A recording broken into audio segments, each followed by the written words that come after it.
The night breeze moved softly across the Nile, carrying the scent of water reeds and distant fires. The river did not rush. It never needed to. It had seen empires rise and sink back into sand, and on this night it watched a young queen stand on a balcony, listening to the city breathe. Cleopatra did not look like the statues that would later claim her face. She was smaller than legends would suggest, her shoulders narrow, her posture alert rather than grand. Her power did not announce itself through size or loudness. It lived in the way her eyes studied everything, in how she listened longer than others expected, and in how she understood that people were moved not only by strength but by story. Alexandria glowed behind her. Torches flickered along marble corridors. Voices echoed in many languages, Greek blending with Egyptian, traders shouting prices, sailors laughing, priests murmuring prayers. This city was not built to be quiet. It was built to be remembered.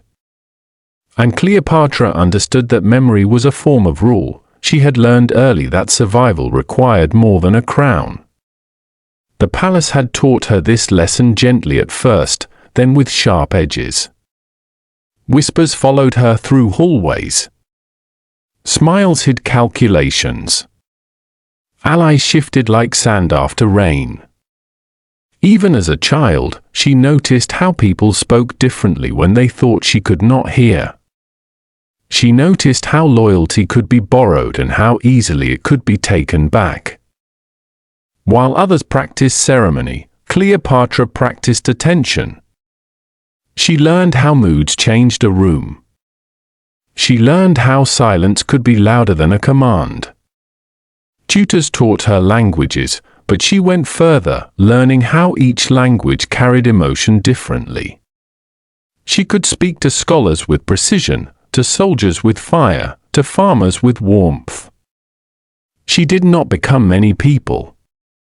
She became one person who understood many hearts. Her father's reign left shadows behind it. The throne passed to her not as a gift but as a challenge. Egypt was rich, yet fragile. Rome watched from afar with hungry patience. Within her own family, trust was a rare and delicate thing. Power did not come with peace. It came with constant testing. When exile arrived, it did not knock politely. It pushed her out into uncertainty, away from the palace halls and into the dust of survival. Many believed this was the end of her story. They were wrong. Cleopatra had never believed that a throne defined a ruler. She believed that a ruler defined the throne. In the quiet moments of exile, she planned. Not with anger, but with clarity. She understood that force alone would not return her crown. Egypt needed more than a warrior. It needed a symbol strong enough to command loyalty and flexible enough to survive Rome's shadow. The night she chose to meet Julius Caesar, the city buzzed with rumors. Cleopatra knew the risk. She also knew the opportunity.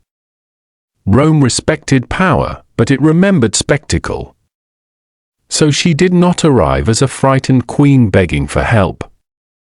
She arrived as a story no one could ignore, wrapped in cloth, carried through guarded halls. She transformed herself into mystery. When she stood before Caesar, she did not rush to speak. She let silence shape the moment. She let curiosity open his mind before her words ever touched it. She spoke of Egypt not as a land to be taken, but as a partner worth protecting. She spoke of stability, of shared interests, of a future that benefited both sides. But beneath the politics, she offered something deeper. She offered confidence without arrogance. Intelligence without coldness. She did not try to impress him. She invited him to understand her. Caesar saw many rulers in his life. Few stood before him without fear. fewer still spoke to him as an equal. Cleopatra did not flatter. She reasoned. She did not submit. She negotiated. And in doing so, she reclaimed more than a throne. She reclaimed her narrative. Back in Alexandria, Cleopatra ruled with intention. She did not pretend that Egypt could stand alone forever. She accepted the world as it was, not as she wished it to be. Rome would always loom large. But influence could move in many directions. She presented herself not just as queen, but as the living symbol of Egypt's spirit. She honored old traditions while embracing new ideas. She walked among scholars and priests, listening more than speaking. She appeared in public not to dominate attention, but to connect with it. When Mark Antony entered her life, the world shifted again. Their meeting was not simply romance. It was theater, strategy, and mutual recognition. Cleopatra understood spectacle, and she understood Antony's hunger for grandeur. She arrived not quietly, but gloriously, surrounded by music, scent, and movement. She reminded him that power could be beautiful, not just brutal. They shared more than affection. They shared ambition. Antony saw in Cleopatra a partner who could match his vision.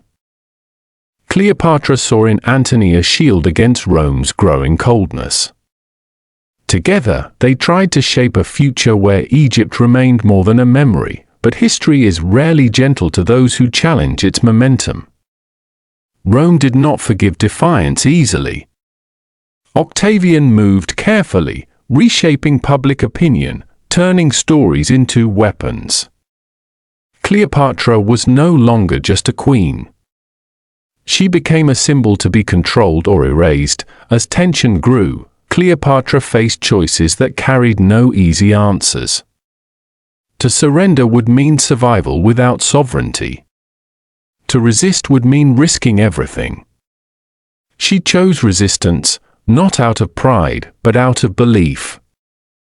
A ruler, she believed, must protect the soul of a nation.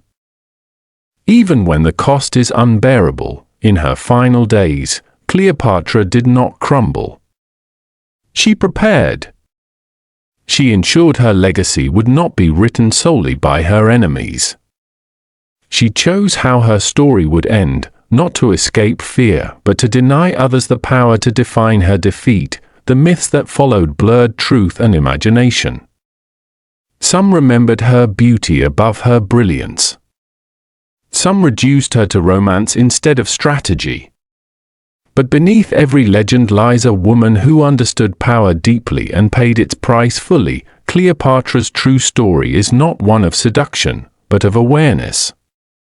She knew that words shape reality. She knew that presence can move empires. She knew that leadership is not about dominance, but about direction. Even now, her story whispers through time. It reminds us that intelligence can challenge armies, that identity can survive conquest, and that a person who controls their story controls their place in history. And as the Nile continues to flow, indifferent yet eternal, Cleopatra remains not as a statue frozen in stone, but as a voice echoing across centuries, reminding us that true power begins in the mind and lives on in the story we choose to tell. I share stories like this every day. Subscribe so you don't miss the next one.